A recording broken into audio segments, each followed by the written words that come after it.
మీరంటే మోటివేషనల్ గా ఉండాలి, ఇన్స్పిరేషనల్ గా ఉండాలి వేరే వాళ్ళకి. అట్లాగే చెప్పిన దాన్ని వాల్యూ ఇవ్వాలి. ఇవైతే ఏవైతే మంచి గుణాలు ఉన్నాయో అవన్నీ మీ లోపల ఉండాలి. ఒక చిన్న ఎగ్జాంపుల్ చూపిస్తా చూడండి. ఈ రకంగా ఒక పేపర్ ఒక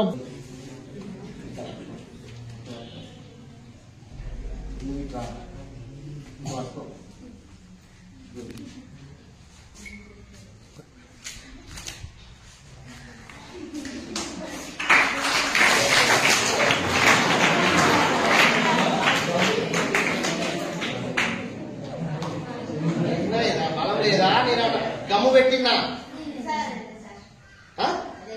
వెళ్ళరుగా వెళ్ళరు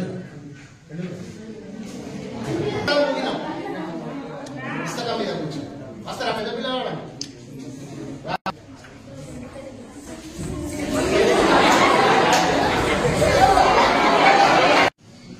అయ్యో నేను ఈ ఫింగర్ పట్టుకొని ఏం చేస్తానా ఇట్లా ఆగుతాను. ఆసిలేషన్ మోషన్ అనేది ఇది అవ్వాలి. ఇది ఆసిలేషన్ మోషన్. మజిలర్ ఫోర్స్ అంటే చేతితో బలంగా వస్తాను కాబట్టి మజిలర్ ఫోర్స్ అది కాదు.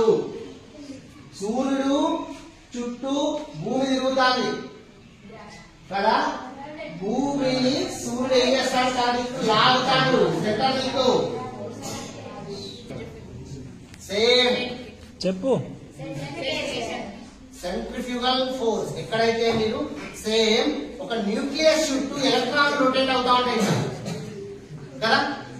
రొటేట్ అవడానికి ఇక్కడ దారం ఉంది నా చేతిలో. దారం ఏం చేస్తుంది, ఇది బయటికి పోతాం లోపలికి కావడం వల్ల సర్క్యులర్ ఫోర్సెస్ అవి సెంట్రిఫ్యూగల్ వల్ల వర్డ్స్ మిస్ కావాలి ఎప్పుడు. ఫోర్సెస్ రెండు రకాలు కానీ రెండు ఎందుకు పోతుంది, ఎందుకు ఎవరు దొబ్బినరా. సర్క్యులర్ మోషన్ చేసేటప్పుడు అక్కడ ఉన్న ఆబ్జెక్ట్ ఏమైతే ఎప్పుడు ఎటుకోవాలని చూస్తుంది, ఇది ఇటువైపు అది అటువైపు కదా.